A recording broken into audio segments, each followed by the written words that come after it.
Hello, and welcome to Hadassah Magazine Presents, the newly branded name for the programs you have come to know and hopefully love over the past 5 years as One Book, One Hadassah and the Hadassah Magazine discussion. I'm still your host, Lisa Hostein, the executive editor of Hadassah Magazine, with the same powerful content and dynamic guests. All that's changed is the name. So welcome back if you've been with us before, and if you're joining us for the first time, a warm embrace for you.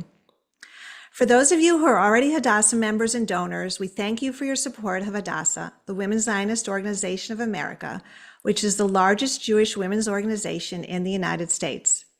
The group's mission is to effect change and advocate on such critical issues as ensuring the security of Israel, combating anti-Semitism, lobbying for Holocaust education, and promoting women's health equality, including reproductive rights. And of course, also to support Hadassah's 2 world-class hospitals in Jerusalem, as well as Youth Aliyah villages that help at-risk children and Young Judea, the Zionist youth movement. If you're not already a member, please consider joining so you can enjoy the magazine, which is free with membership, as well as all the wonderful programming that the magazine and all of Hadassah provides.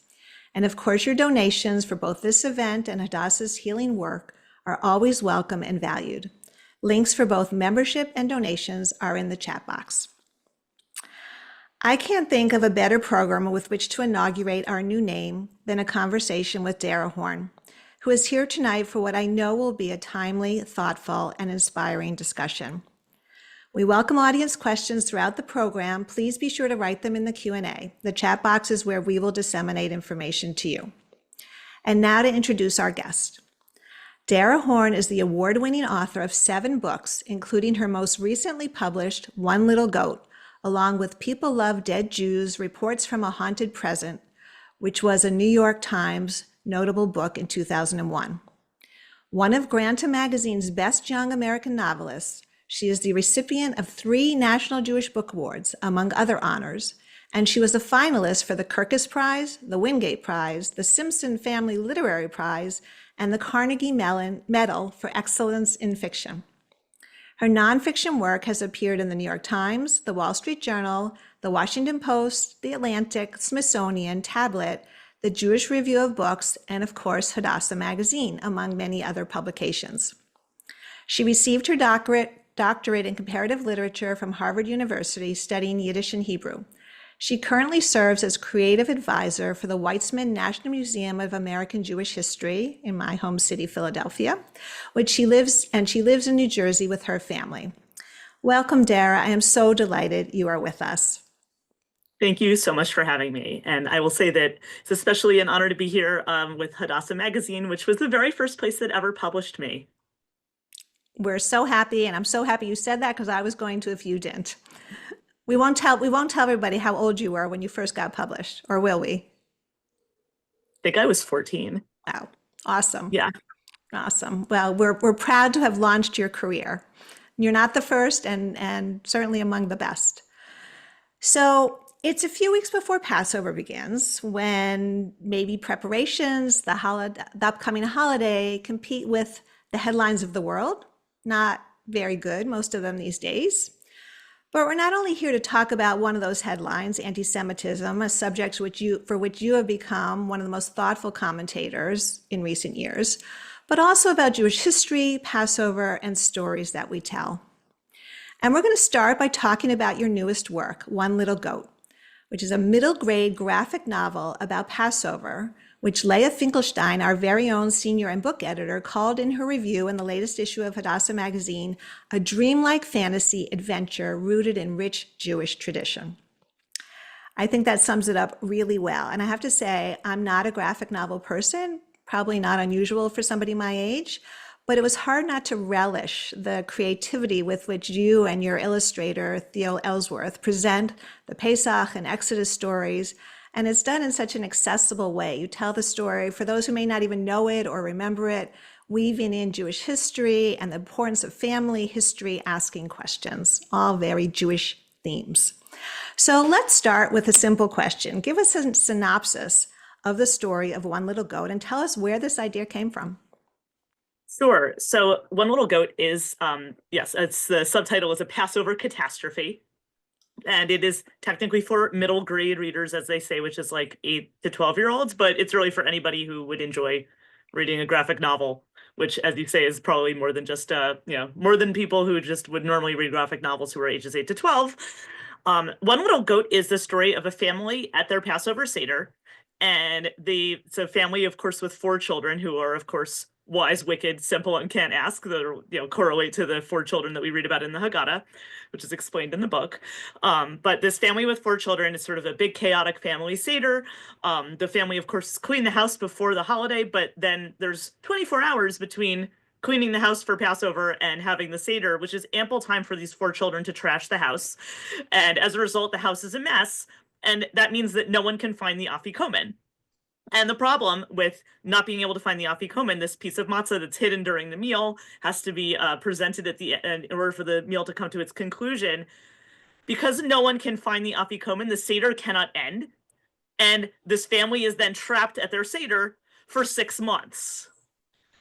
And it's like, you see them, their hair's growing long, the pregnancies are progressing, there's like beers on the table, the food keeps regenerating on the table, everyone's driving each other insane. 6 months in, there's a knock on the door, and the oldest child goes to answer the door, hoping it's Elijah, but of course we're not up to that part of the Seder yet. Instead, it is a talking goat, and the goat says, "I'm the scapegoat, I'm the reason for all of your problems. I know where your afikomen is, and I can help you find it." And the kid's like, "Great, where is it?" And then the goat says, "Oh no, not where, when."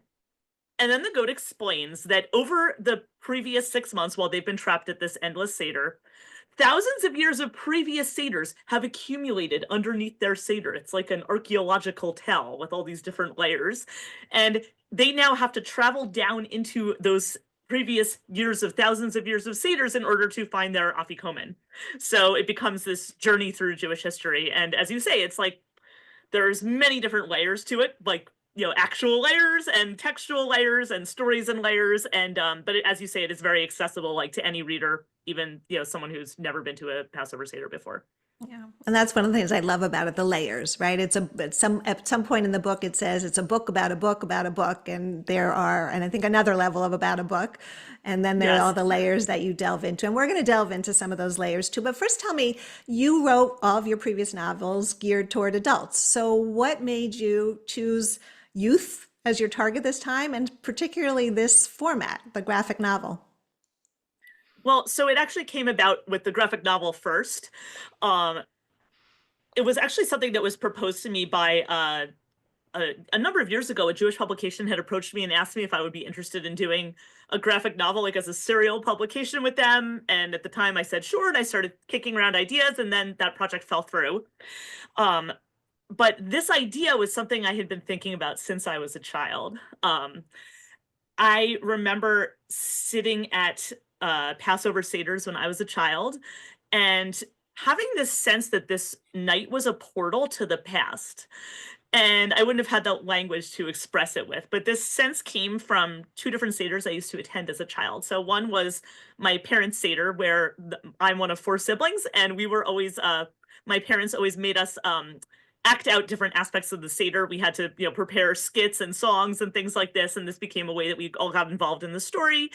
And so I felt like I was a character in the Passover story since I was a very small child.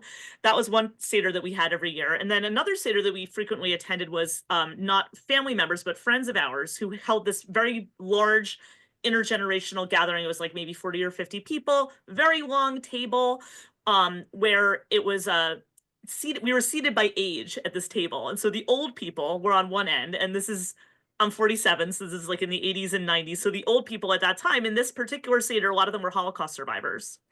And then and the end of the table, in the middle of the table, there were a couple people my parents' age, not my parents, but people my parents' age who had been involved in the who are Soviet refuseniks who had come to the United States from the Soviet Union and were fighting to, liberate Soviet Jews. And then on the end was like kids who were just, making jokes about TV shows. And I just like had this feeling like there's 3 different Seders happening at this Seder all at the same time. And thinking like, I just had this image in my head, like this is this room that we're sitting in, that we're all sort of trapped in for however interminable your Seder feels. This room is like sitting on this tower of rooms. that are all on top of each other, because I thought about all of the previous seders that everyone at this table has experienced. And so that was an idea I had since I was a kid. In terms of the reason I thought about a graphic novel was I had this idea, because it had been suggested to me by this publication, and I kind of had forgotten about it. And then I was on a family road trip with my own children and a few years ago, and we stopped at a comic book shop.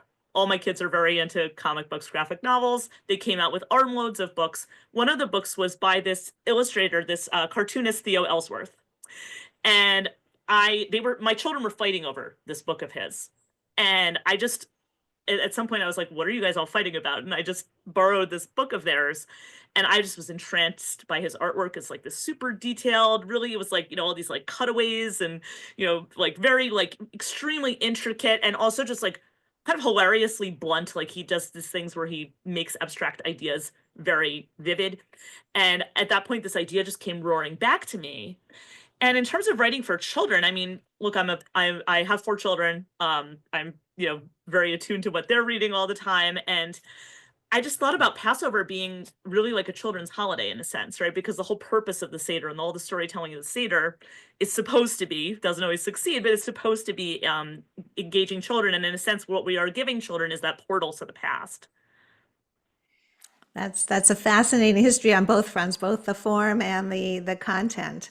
So, a central character in the book, as you mentioned in your introduction, is the scapegoat, the goat that comes knocking at the door. And so, for those who might not remember the role of the goat in the Seder, you might have gotten a premise from one of the songs, the 2 of the songs at the beginning. From Chad Gadya, the song. So remind us about the song, like its role and what it meant in the Seder, it means in the Seder, it continues to today, and explain why you decided to use this character as the guide for your young boy, the wise one, to go through Jewish history. The wise one who turns out in the end not to be so wise, as we discover in the book. Yes, so Chad Gadya is this one of the there's quite a few songs at the end of the Seder that are these traditional songs that are like repetitive series songs. And Chad Gadya is a song that you heard it playing in the beginning. It's there's one little goat my father bought for 2 zuzim, 2 coins, and then came the cat that ate the goat, and came the dog that bit the cat, and came the stick that beat the dog. It's like this serial progressive song, and it the truth is, like, the origins of this song are from the Middle Ages. The truth is, it's probably just a drinking song, quite frankly, that's at the end of the Seder after you've had 4 cups of wine. That's probably the actual origins of it. It probably doesn't mean a lot more than that. But there is one interpretation of this song that I've always found very, very compelling, which interprets this song with that interprets the goat, the one little goat, as the Jewish people. And my father bought for this goat for 2 zuzim is my father represents God, and the 2 zuzim are the 2 tablets of the 10 Commandments. So this is the contract, the covenant with God. And then all of these other animals and other things in the song are these empires that conquered the Jewish people. So, and I'm going to get it wrong, but I think the first one, the cat that eats the goat, is Babylonians that come and destroy Jerusalem, destroy the temple, bring the people into exile. The dog that bit the cat is the Persians that end up conquering the Babylonian Empire. There's all these others, there's Greeks, there's Romans, there's the Byzantines, there's Islamic empires. I think at the end of the song, it's supposed to go up to the Crusaders, as the angel of death, because there were these massacres of Jews during the Crusades. And then, of course, it says that God kills the angel of death. So there's that significance to the goat during Pesach. There's also there's sort of 2 poles of the Jewish year that are on opposite ends of the calendar, right? There's Pesach, Passover, and then there's Yom Kippur. So we have the spring holiday and this sort of ultimate spring holiday, the ultimate fall holiday. And they're not exactly quite there, but it's Yom Kippur is actually the source of the scapegoat. So it's a different holiday. This is the ceremony that is performed by the Kohen Gadol, the high priest in the temple, on Yom Kippur, where all of the sins of the people are placed onto the head of this goat that then is released into the wilderness. And so that is the origin of the English term scapegoat. And of course, we now use that English term as a way of talking about how minority groups are blamed for other people's problems and things like that. and this is something I also noticed, like in my studies as a scholar of Yiddish and Hebrew literature, like there are a lot of stories about goats, and it's sort of this like recurring figure, and I just felt like there was something about this figure of the goat that felt so familiar to me, where it's like this character that sort of takes on all of this burden of all of these things that he had nothing to do with, but accepts that burden and carries it with this kind of dignity. And that's the character that I created in this one little goat. He's sort of, a bit sardonic and sarcastic, but he's like, he's got this core of integrity to him. Hmm. He's And very he becomes lovable. the guide. He becomes the guide that takes this child down into all these previous satyrs of the past. He is very lovable in a way, and I have to say that I will always hear that song differently now that I know at least one interpretation of all that history that's burdened on the goat. And my mom, I think, is on this program watching, and that was always a favorite Passover song, which we always sang really, really fast, which I think everybody did. We weren't necessarily drunk because we couldn't go through the four glasses, but I think we're all going to look at that a little bit differently and sing it a little differently. So it's interesting because, Passover is believed to be the most widely celebrated Jewish holiday in America. Surveys in recent years have suggested that 70% of Jews say that they participate in a Seder, which is pretty high for Jewish participation, but that's a whole nother conversation, right? So why do you think this holiday resonates so widely? I mean, I think that there's a few reasons. One is just that it's based at home and with the family. So, even if you're a person who's, not involved with the synagogue, not involved with other institutions, this is, something that's accessible for a lot of people. I also think that the structure is very inviting because it's very creative. There's a script that we have, this Haggadah, but the script is inviting interpretation. It's inviting different ways of reading it and seeing it. And you are actually, and I think that the real reason that it's so resonant for people is because of this central concept of the Seder, which is that in every generation, each person is supposed to see themselves as if they personally came out of Egypt. And that is so open to interpretation that there's like almost no experience that can't be read into that. And for some years that's a personal experience, some years that's a political experience, for some, and in the book I include those kinds of experiences too. There's the ways in which this plays out in someone's personal life about the choices that they make where they choose to liberate themselves from personal circumstances. There are also these like dramatic political and or even military experiences that people have in the book. And it really sort of, I think that the holiday invites people into that, and also because it's this intergenerational experience, right? Because the commandment on Passover is to tell this story of freedom to our children. And it's a very empowering story. It's also, as what educators now call differentiated instruction, right? Where you have all the different, it says, there's these 4 different types of children. Obviously, there are many more than that, but what I think, and this is something I delve into in the book as well, what that really sort of opens up for children is this understanding that like, no matter where you are in your life, like there's choices that you're making, no matter what kind of, circumstances you're in, no matter what kind of, person you are, there's like ways that you're engaging with this story, and there's all kinds of conversations to be had about it. So I think that there's an openness to Passover that is not always there with other celebrations. Mm. And it's also interesting how children evolve, right? Like they'll see themselves differently, and they always joke about which role they're playing, and whether they're wise or not don't want to know enough to ask, right? Yeah. So, there's an old joke about Passover, as many Jewish holidays, including Purim, which we just celebrated, right? They hated us, they tried to kill us, we won, let's eat, right? It's old, the joke is really old. So in One Little Goat, in your book, you delve into the tried to kill us piece as your main character travels back in time to other periods of Jewish history, including dark periods like the Holocaust and the Inquisition.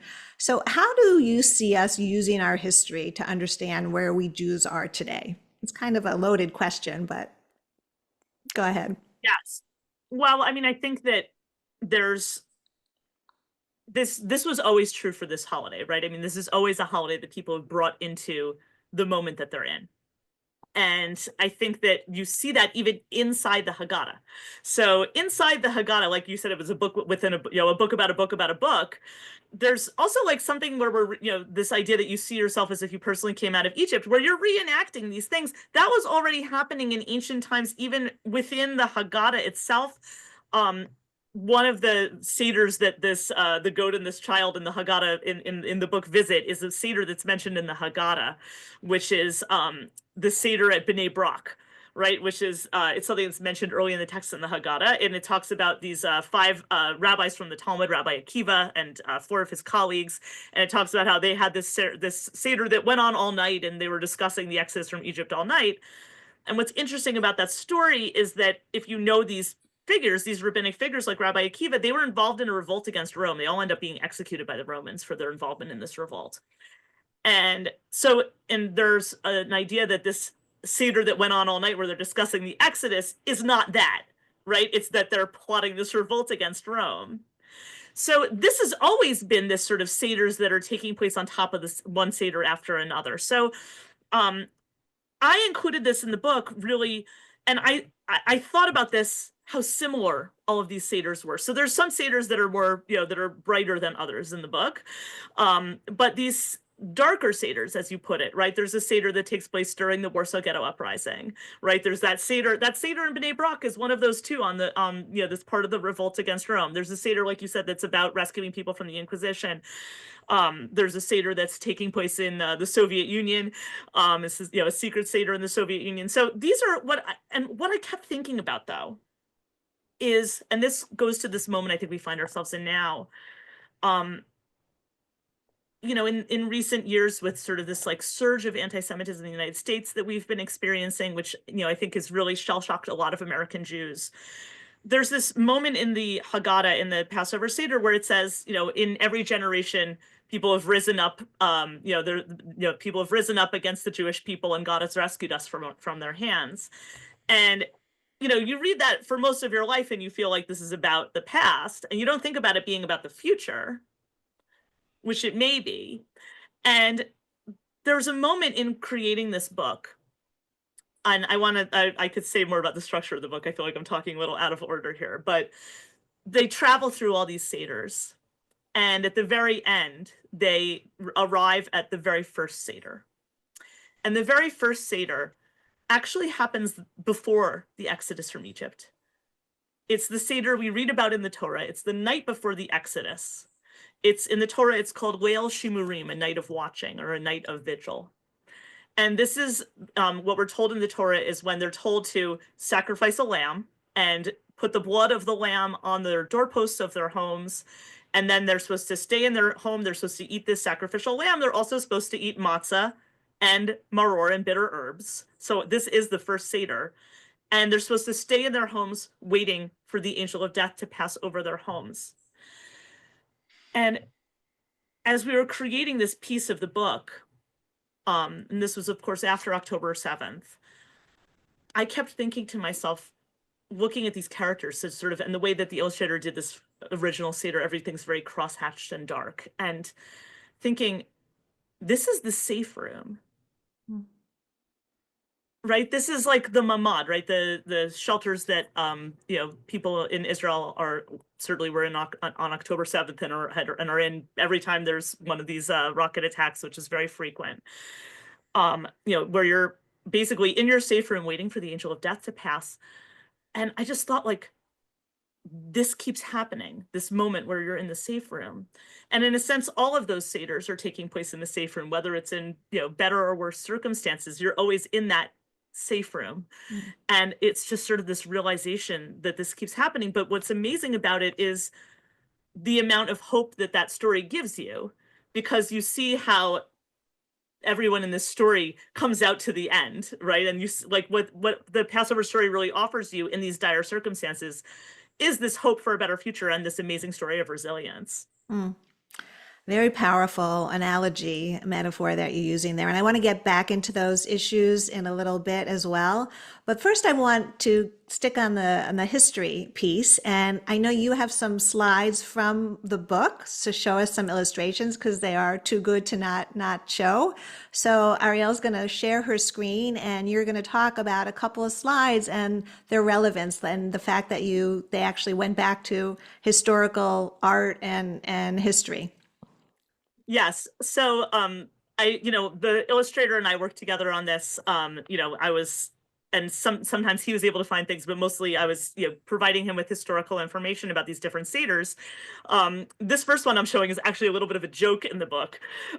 There's a point where, as they're traveling through trying to find their afikomen, they're, in the 1890s, and the goat says, can we just stop in this one seder? This is one where I really like to go just to clear my head. It's in Vienna in 1896, and it's the Freud family. And he's like, I just like to come in here and just have a little chat. And then they go in and they're like, have you ever heard of Freud? And the kid's like, no. And, because it's a middle grade book, I'm like, yeah, he's the father of modern psychology. And then they go in and they're like, well, too bad. He's not here, but his mom is. Right, which is hilarious. And you can see here, it's like, she's like, my son refused to show up tonight. He never calls. He never writes. Which is, probably a joke that will go over the middle grade reader's head. But what I wanted to share with you here is like, so you see sort of the level of detail that it goes into the history of this book. This portrait of this, what looks just like these like cartoon people. Here you have a picture on the side of Amalia Freud, who's Freud's mother, and the picture is in fact based on Amalia Freud. So that's one example. So here's another one. This is actually, and this is a great, here we are at Hadassah. I want to give an example of a shout out to a true Jewish woman who's a superhero from the past. This is at the Seder of Doña Gracia Mendes Nasi. So this woman is truly a superhero. This is a woman from, I guess we're going to call it late Middle Ages, early modern period, 1500s. She's one of the wealthiest women in the world. She's a businesswoman. And she used her wealth during the Spanish Inquisition to build an underground railroad to bring Jews out of Inquisition Spain to safety in the Ottoman Empire. She saved, thousands and thousands of people and brought them to safety in the Ottoman Empire. And so here you have, again, what looks like just like, this sort of funny little cartoon of somebody in period dress, but it's based on these portraits of Doña Gracia. Mm. She's one of the women whose stories have not been told enough. I mean, there have been actually a couple books in recent years written about her in articles, but for sure, a lost female hero. Absolutely. So this image is from, there's a section of the book where the goat and the boy decide to take a shortcut to speed their way through a few hundred years, and they take a shortcut by traveling through some medieval Haggadahs. And as he says, things medieval Haggadahs can get a bit weird. But what the illustrator has done here is he's made what just appears to be like, oh, here's just some random Hebrew words. This is the Haggadah of Prague. This is actually the Prague Haggadah is actually the very first printed Haggadah. It's from the early 1500s. It was woodblock printed, and this is literally the cover of the Prague Haggadah. So that becomes the door to their shortcut through the medieval Haggadahs. Hmm. And then you can see this, how the illustrator then, when they travel through this is another page from the Prague Haggadah where you have these woodcuts, and you see how he's taken those characters that are on either side of this page of the Haggadah, which is the first page of where it says, this is the bread of affliction that our fathers ate in the land of Egypt. And here you can see further on the page, they travel through another medieval Haggadah, which is the Bird's Head Haggadah. This is medieval manuscript Haggadah from the 1300s in Central Europe, in what's now Germany. And this is a very weird Haggadah where the artist decided to depict all of these people with birds' heads and also wearing these hats that Jews were forced to wear in Central Europe in the Middle Ages. And so you can see how the illustrator really, I mean, it's perfect for a cartoon, right? Because it kind of already looks like a cartoon. But I just wanted to share these with you because it's, yes, it's a kid's book, and yes, there's like goofy characters in it, but it really is, even the art is really layered and brought, and I tried to bring, use this opportunity in creating something visual to be able to engage with this like visual pieces of Jewish history too.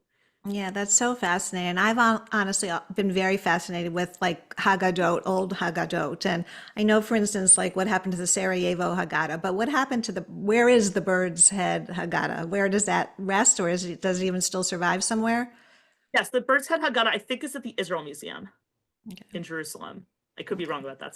Someone on this Zoom is going to know this better than I do. Right. Right. No, Yeah, interesting. but yeah, I'm fascinated by these Haggadahs also. That's why I was familiar with them, and that's, I was able to share examples of these with the illustrator. And actually, it was his choice. I sort of showed him a bunch of different things, and he kind of ran with something. Like he became obsessed with the Bird's Head Haggadah, which understandably for a cartoonist.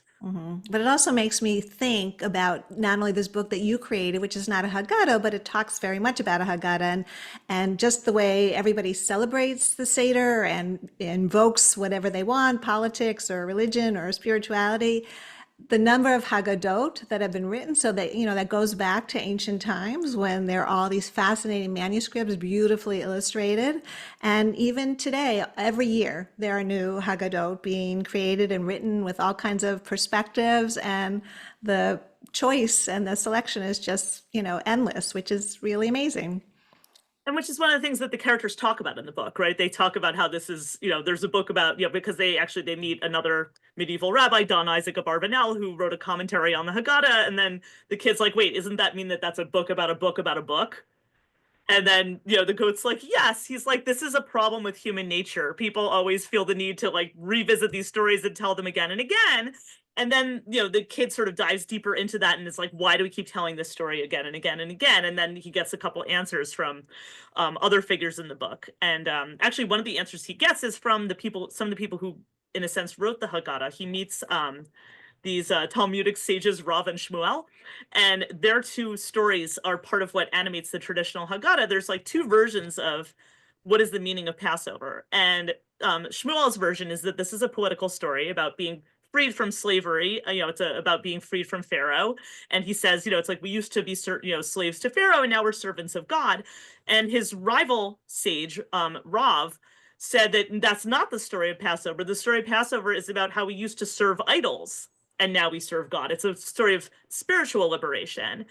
And you sort of tell, and they pull through those, and it's amazing what the illustrator did with this. I don't want to spoil it, how he made these like cutaways of people's heads and what's going on in their brains. And um, what's amazing about it, though, to me, is that like those two stories that Rob and Shmuel came up with, they're both embedded in the Haggadah.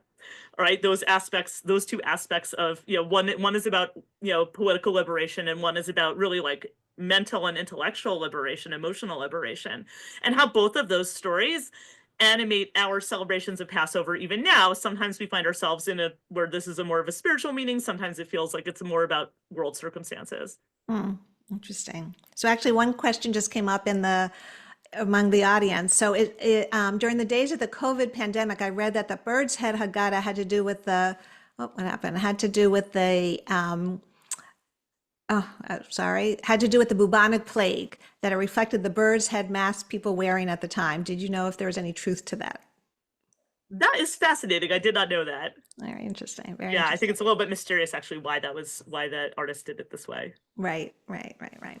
So you alluded to this a little bit before about the shock factor among American Jews with what's been going on. And, I've been in this world of Jewish journalism for 40 years and have certainly seen it come and go and it escalate a little bit in the last couple of years. But I have to say, I too was shocked after October 7th. On October 8th, what transpired. So I want to know what you thought. Were you completely unsurprised? And tell us what you think are the differences between what's happening now and even 5 to 10 years ago.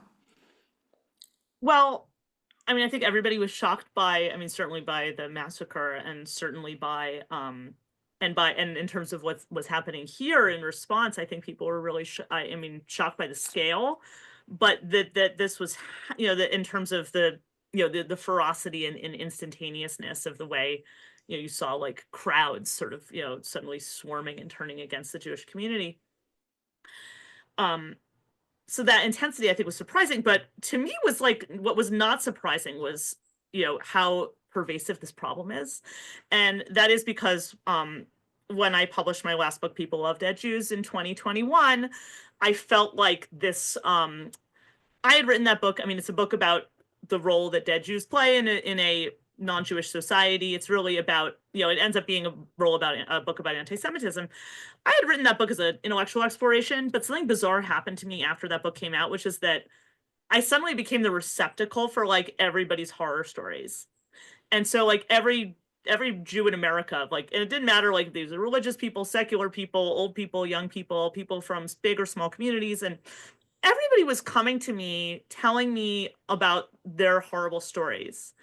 And it's like I just became, I was just absorbing all of this horror stories. And and then I was speaking about the book, and I was traveling around the country, and for example, I spoke at a lot of college campuses, and I saw all these things already happening at college campuses. I in fact published a piece about campus anti-Semitism in 2022.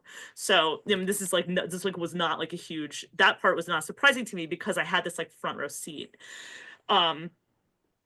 What I think has sort of been really amazing to think about, though, is like to bring this back to this book, is when I was working on this book, in a sense, I sort of saw this as like, this is like a respite from this, horror show that we kind of found ourselves in the past, certainly in the past year and a half.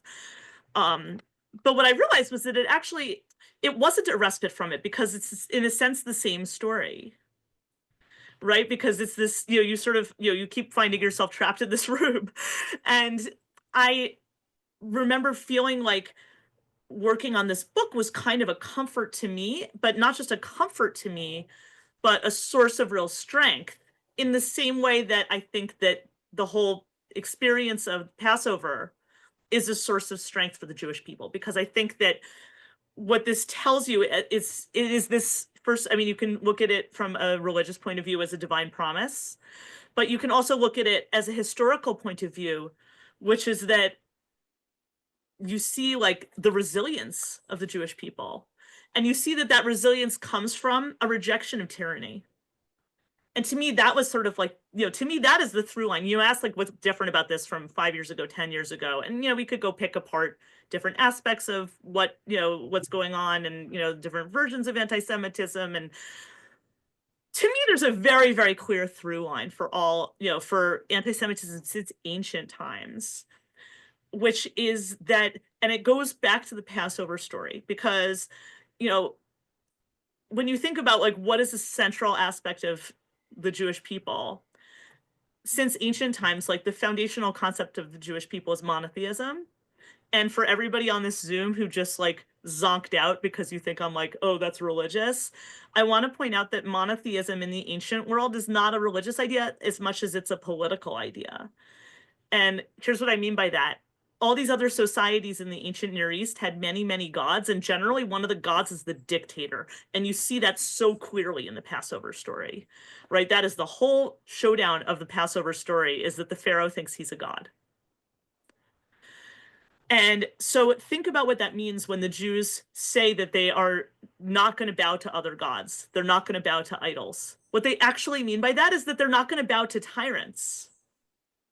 Judaism is this anti-tyrannical movement. This is a 3,000 or more, 3 or 4,000 year old anti-tyrannical movement. I mean, this is a radical idea in the ancient world. And what you see now is this radical idea now, because what you see is like, this idea of not bowing to tyrants, not conforming to what everyone else around you is doing, insisting on not conforming to what everyone else is doing. That's something that like, it tends to piss off people in dominant societies. And so in a sense, that's like this interlocking piece between Jewish civilization and this dynamic of anti-Semitism comes from this refusal to conform, this refusal to bow to tyrants, this sense of Am Yisrael, of the people of Israel, being this counterculture that runs through world history. Let me ask you a question about. Try to tap into that. Sorry. No, let me just ask you a question, because it's very interesting Sure. what you're saying. But yet, when we look back at the, what we now calling the golden age of American Jewry, when we were young and we didn't have this blatant anti-Semitism, or at least, again, it wasn't blatant, and it wasn't nearly as potent as it is now. But wasn't that still true? I mean, Jews were still not, bowing to the tyranny or to conformity. So what's changed? I don't agree. Because I actually don't really buy the story of the Golden Age, because the price of that Golden Age was conformity. I have a dear friend of mine, Rachel Gordon, she's a professor of Jewish studies at University of Florida. She has a book that came out recently called Post-War Stories: How Judaism Became an American Religion. And she talks about sort of like how American Jews were able to sort of, in a previous generation after World War II, were able to sort of push back against anti-Semitism. And we tend to attribute that to like, oh, it became taboo after the Holocaust. No, no. This was activism and decision making among American Jewish community. And basically there was a decision that was made at that point, which was basically to kind of rebrand American Jews as a religion, and a religion that wasn't that much different from their Christian neighbors. Right? Like, we go to church on Sunday, we go to church on Saturday. We're a religion. The problem is, like, Judaism's not a religion. I mean, that's an aspect of it. But like, we're Am Yisrael, right? Like, an Am is not a religion. I mean, think about it. Like, millions of Jews are secular. Like, have you ever met a secular Mormon? No, you haven't, because Mormonism is a religion, right? So it's like, this was a compromise. And also, like, all this, like, oh, it's a religion. And meanwhile, you have like, millions of Jews who, are not particularly interested even in the religious aspects of it. This was all like a gigantic compromise with America. So I don't know. I don't see this like, when we talk about a golden age, I don't quite see it that way. I see it as a time of extreme tolerance and extreme welcoming, but I think that it's important to look back at this time, and if we're looking back, and think about the costs of that time. And otherwise, I think what we are looking at, though, is a very, very narrow window. Yeah. No, it makes sense what you're saying, but I guess there still was, strong Zionism in those years, in the 60s, 70s. So it's not like I mean, clearly assimilation happened to a large degree, and that was a cost for sure, trying to Yes, I think what you're assimilate. talking about is, if you think about something like the past 50 years, right? Not the past 80 years. Right. But Right. even that, I would call it the past. I think that there's like, there's like a 25-year window in here, right? But I think that there's, there's a longer conversation. But I think Right. that I do think that there's this, I think that it's important to think about what the costs are of the supposed golden age. But Yes. another thing I want to point out, though, is that pattern is also very common. The idea that, I think that we have an idea in America that, like, the way that, we have this idea, the arc of history is long, but it bends toward progress, and, things for minority groups keep getting better and better. It's actually not, that isn't a very typical pattern in Jewish history. It's actually typically the opposite. You have a community that is very integrated, and then things change. And we can think about that in Europe, obviously, before the Second World War, but it's also true. I mean, it's true in Egypt during the Passover story, right? Like, Joseph is the second in command of all of Egypt and that's the beginning of the Jewish experience in Egypt, right? I mean, we just celebrated Purim, like Esther's the queen of the kingdom, Right. right? I mean, so there's a lot, there's other examples of that from the Middle Ages. I mean, like, Rambam Maimonides was this, doctor to the Sultan of Egypt. I mean, there's a lot of examples about that. There's a lot of situations where there's like more of a cycle. Right. Yep. So you alluded to campus activities, which you started seeing, many years ago, and a lot of us did as well. But it's hard to talk about the topic of anti-Semitism, even particularly this week, without focusing on what's happening, even a year and a half later. So the administration is cracking down on several schools that have been hotbeds of anti-Semitic activity, like Columbia, which lost $400 million in federal grants last week. What is your take on these actions? I mean, it seems like a very, in some ways, simple and straightforward, in some ways, very complex. What is your take on what's happening at this moment? Unfortunately, I had a very front row seat to this particular train wreck, because I was on Harvard's Anti-Semitism Advisory Committee to the now former president of Harvard, who, unfortunately did not take our advice. And in fact, it went so badly that I ended up as a witness in Congress's investigation of Harvard. So that's how well that went. I find it absolutely baffling that these institutions were not willing to make the necessary changes that they had to make themselves to address this. And I know why they weren't willing to do it, because they thought that they could solve this problem without pissing somebody off.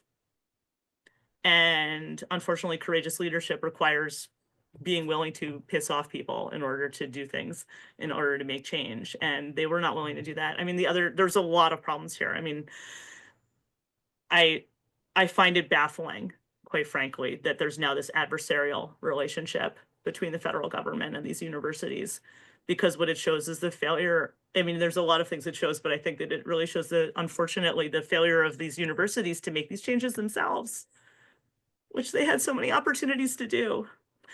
I think it's really tragic. Yeah, I would definitely agree with that.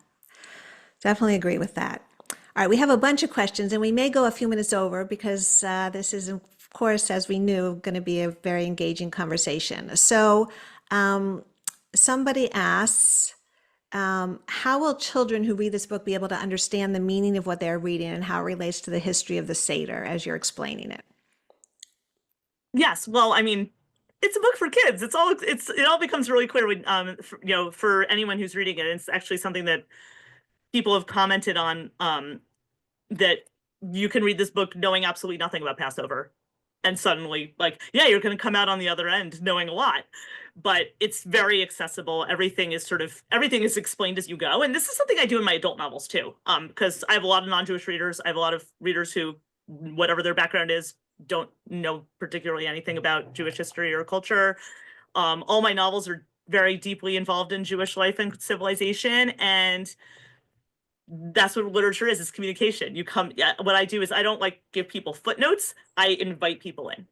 So you're sort of like, there's a sentence that explains, like, here's what the afikomen is, but it's like woven right into the story. It's like literally like a sentence. It will tell you what the afikomen is.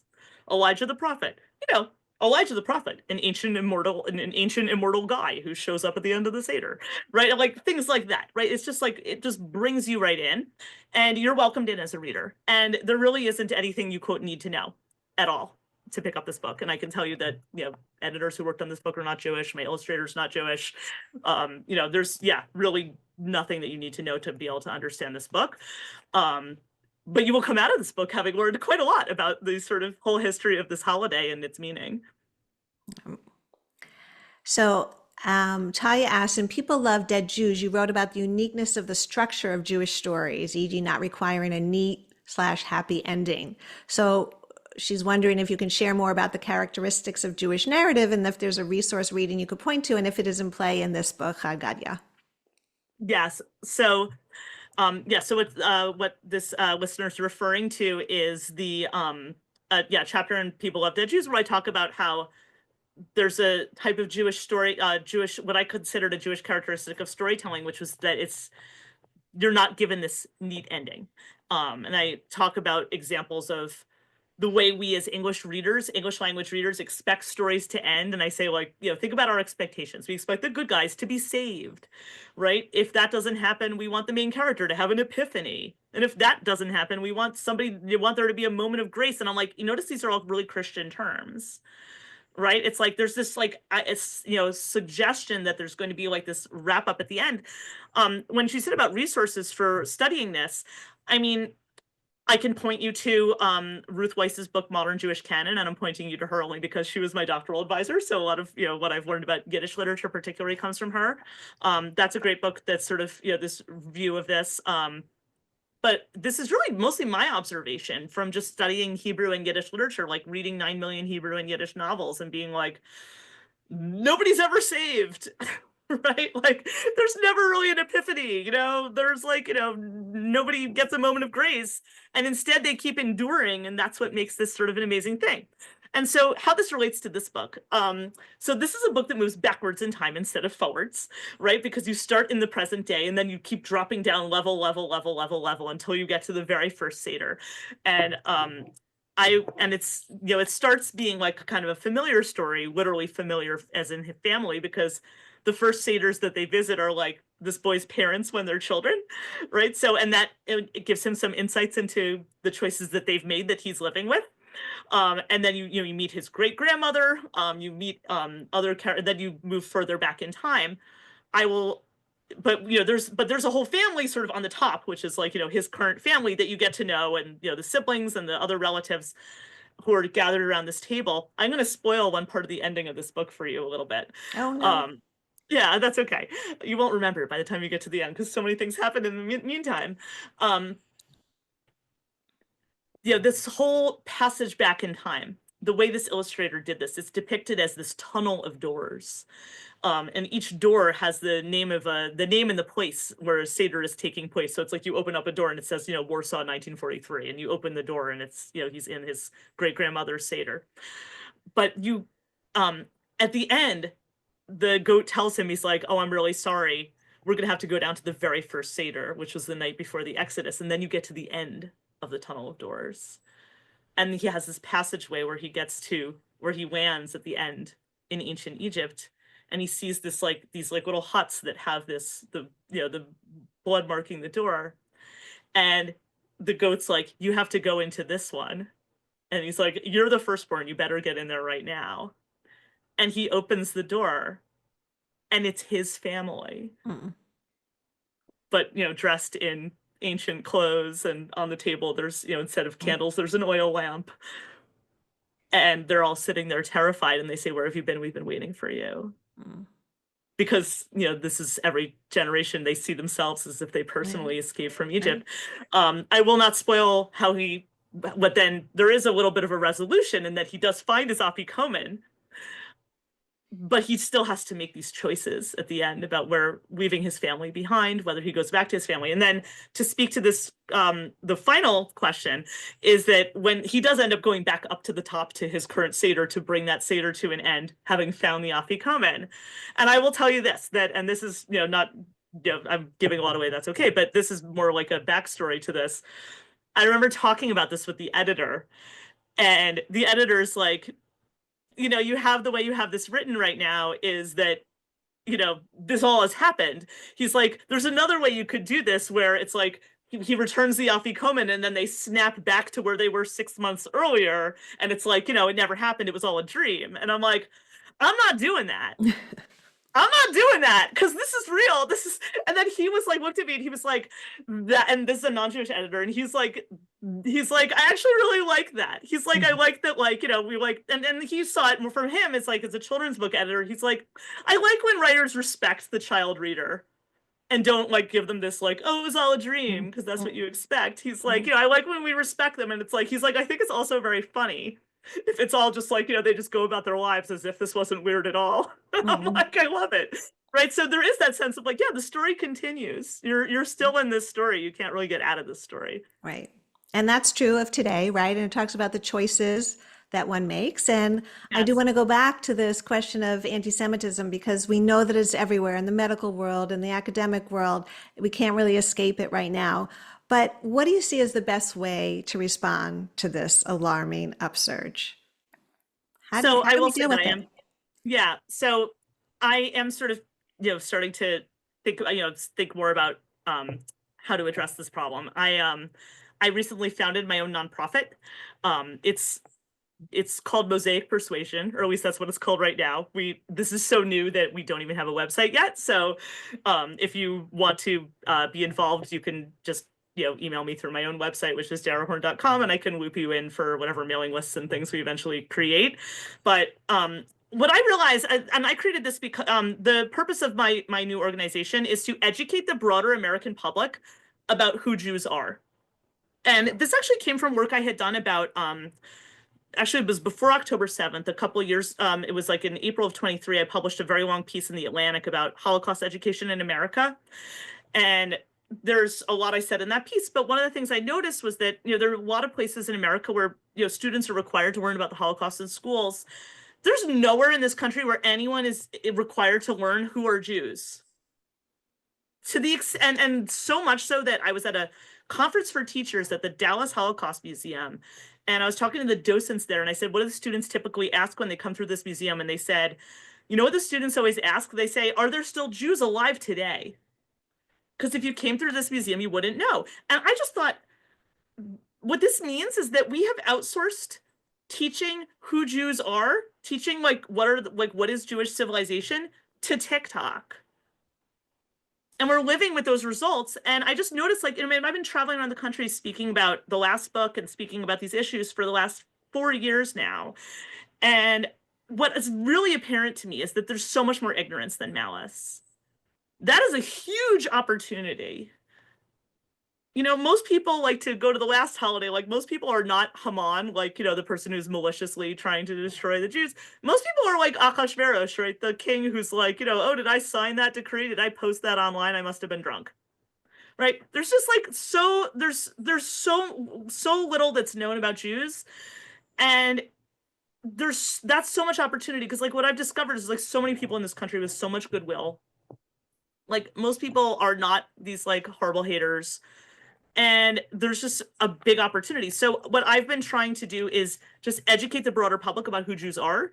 And yes, that includes talking about Israel. That includes talking about Am Yisrael and its relationship to the land and the current state of Israel.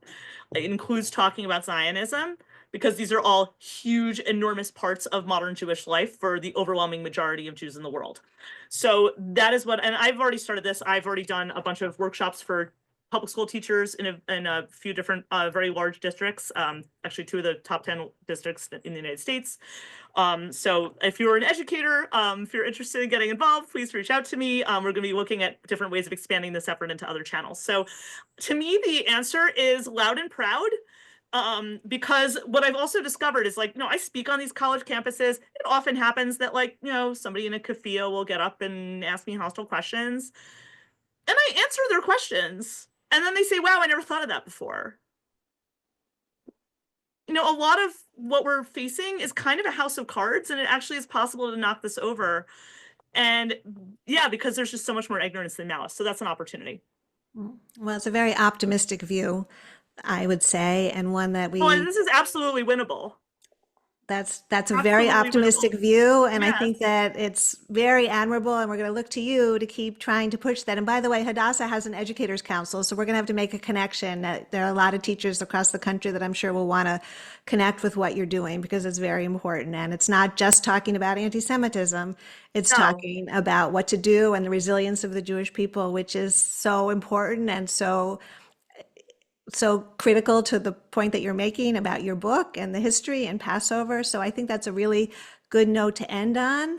I'm really sorry all the questions that we didn't get to. We'll send them to you, and maybe you can reach out to some of those people directly. So I really want to thank you for being here. It's a very important and meaningful conversation at this moment in our history. Well, thank you, and thank you for everything that Hadassah is doing to continue these conversations, and because yeah, the conversation never ends. Thank you. Okay, so sit tight.